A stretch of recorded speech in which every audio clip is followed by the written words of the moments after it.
La Fiscalía de Nueva York está negociando con los abogados del expresidente Donald Trump para leerle los cargos de los que fue acusado por un gran jurado del distrito y que están relacionados con el presunto pago de sobornos a la actriz Stormy Daniels a cambio de su silencio y con dineros de su campaña presidencial de 2016.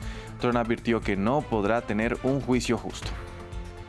El presidente de Ecuador, Guillermo Lasso, reiteró su inocencia en el presunto caso de malversación de fondos públicos y por el que será llevado a juicio político en la Asamblea Nacional. El mandatario indicó que respeta la decisión de la Corte Constitucional de dar luz verde al procedimiento, pero no la comparte. Jair Bolsonaro regresó a Brasil después de estar 3 meses en Estados Unidos. Del aeropuerto de Brasilia salió a la sede de su partido liberal y luego llegó a su casa. En el país enfrenta 5 grandes investigaciones judiciales. Hola, bienvenidos a las noticias del continente americano. En France 24 los saluda Andrés Mesa Muñoz. Comenzamos en Estados Unidos, donde el gran jurado de una corte de Nueva York acusó formalmente al expresidente Donald Trump por cargos que lo relacionan con el pago de sobornos a cambio del silencio de la actriz de cine para adultos Stormy Daniels. Es la primera vez que un expresidente estadounidense se enfrenta a la justicia. La Fiscalía de Manhattan confirmó que ya está en contacto con los abogados que representan al exmandatario para leerle todos los cargos. Previamente hablamos con Rafael Cox Salomar, él es constitucionalista y profesor de Derecho de la Universidad del Distrito Columbia en Washington, D.C., quien nos contó qué representa este caso para el país. Bueno, representa un momento importante que va a poner a prueba la independencia judicial y comienza un proceso intenso, una lucha entre la defensa del presidente Trump y los fiscales de Nueva York. Todavía no tenemos acceso a la acusación. Ese documento está sellado, ese pliego acusatorio se mantiene sellado. Vamos a tener conocimiento de los cargos específicos la semana que viene. Rafael Cox también nos contó qué es lo que sigue ahora en el proceso judicial contra el mandatario. El proceso es que él se presenta ante la fiscalía. Él allí se le va a tomar las huellas dactilares, se le va a ingresar su información en el sistema, se presenta ante un magistrado, ante un juez que le lee esas acusaciones y él allí hace su alegación de culpabilidad o no culpabilidad. Él no se le va a meter en prisión la semana que viene, ni tampoco se le impondrá una fianza. Con toda posibilidad se le acuse y se deje que se regrese a su casa, ¿no? Habrá algunas condiciones y demás, pero recordemos que un expresidente se le asiste una presunción de inocencia. Él tiene protección del servicio secreto, ¿verdad?, durante este proceso y lo va a seguir teniendo. Es un acusado criminal sujeto a las directrices del tribunal, pero él tiene el derecho de ver ese caso en corte y de defenderse, ¿no? Hay una presunción de inocencia y la fiscalía es el que tiene el peso de la prueba aquí. En otras noticias de Estados Unidos, el ejército de este país reveló que 9 soldados fallecieron en el accidente de 2 helicópteros Black Hawk en Kentucky. Lo que se sabe hasta ahora es que estaban en una misión de entrenamiento en la noche del miércoles, en la que la tripulación utilizaba gafas de visión nocturna.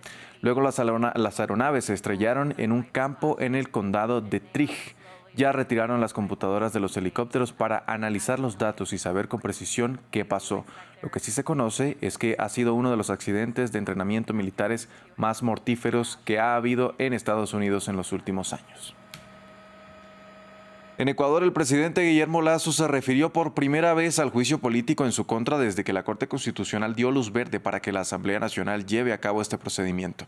El mandatario reiteró su inocencia en el caso por presunta malversación de fondos públicos y previamente su gobierno indicó que daría la cara ante el legislativo. En la Asamblea Nacional ya se inician los plazos para darle trámite al juicio político en las diferentes instancias parlamentarias. Esto dijo Lasso. Soy inocente. En mi vida personal, profesional y pública, siempre he actuado con recta intención. Por tanto, rechazo este juicio político que huele muy mal. Y me da la impresión que algunos asambleístas se han inventado un juicio político porque buscan el poder de manera desesperada, sin límites y por fuera de los tiempos que establece la democracia. Por tanto, respeto la decisión de la Corte Constitucional, aunque no la comparta. Pasamos a Brasil, a donde regresó el expresidente Jair Bolsonaro después de estar 3 meses en Estados Unidos. Algunos de sus seguidores lo recibieron en el aeropuerto de Brasilia y aunque se espera que el exmandatario lidere la oposición, él niega que lo hará. Además, enfrenta varias investigaciones judiciales. Andrés Granadillo nos amplía. Con ovaciones de sus seguidores, así fue recibido en Brasilia el expresidente Jair Bolsonaro, quien llegó este jueves al país luego de pasar 3 meses en Estados Unidos. Decenas se acercaron a la sede del Partido Liberal, formación política del exmandatario, para saludar a quien consideran líder de la oposición. Bolsonaro, en su primer mensaje desde su llegada a Brasil, arremetió contra el actual mandatario Luis Ignacio Lula da Silva.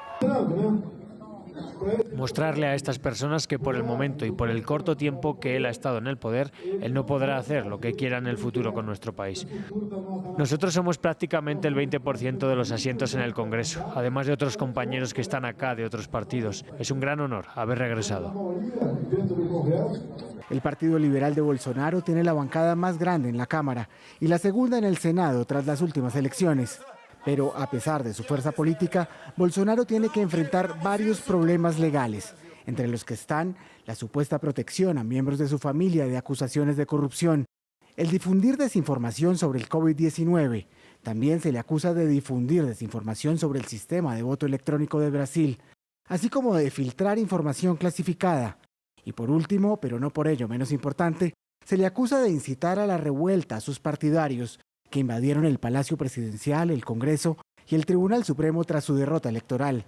Además de esto, la semana próxima deberá presentarse ante la Policía Federal para esclarecer su conducta con unos valiosos obsequios que recibió de Arabia Saudita y que no entregó al Estado y que alcanzarían un valor de alrededor de $3 millones.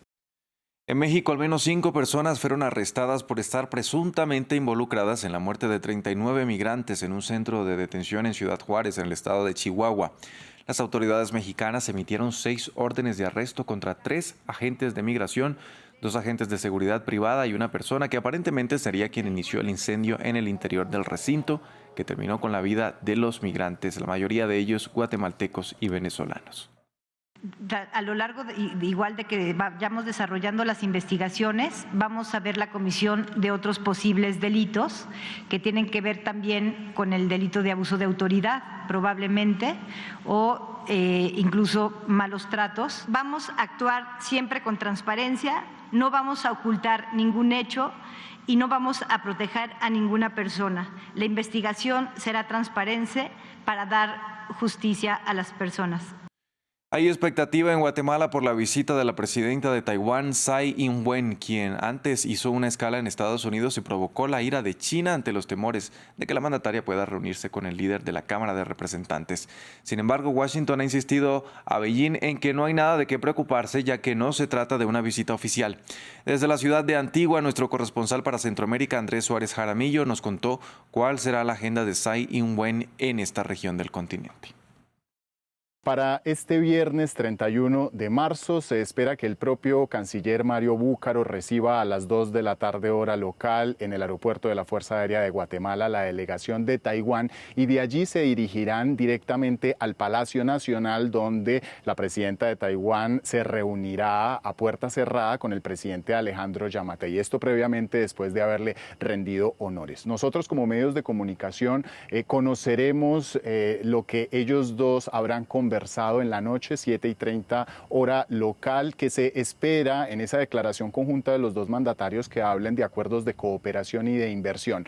Para el sábado, la delegación taiwanesa visitará las ruinas de Tikal, que es el ícono de la arquitectura indígena maya en Centroamérica, y el domingo visitarán un hospital, el de Chimaltenango, que fue construido con recursos de Taiwán. Para comenzar la próxima semana, la delegación de Taiwán irá a Belice, se reunirá la presidenta con el primer ministro John Briceño y allí tendrá la oportunidad de hablar ante el Parlamento para justamente decir que Taiwán es un país que no pertenece a la China continental y es una nación soberana. Hasta aquí este informativo en France 24. Gracias por acompañarnos. Continúen con toda nuestra programación.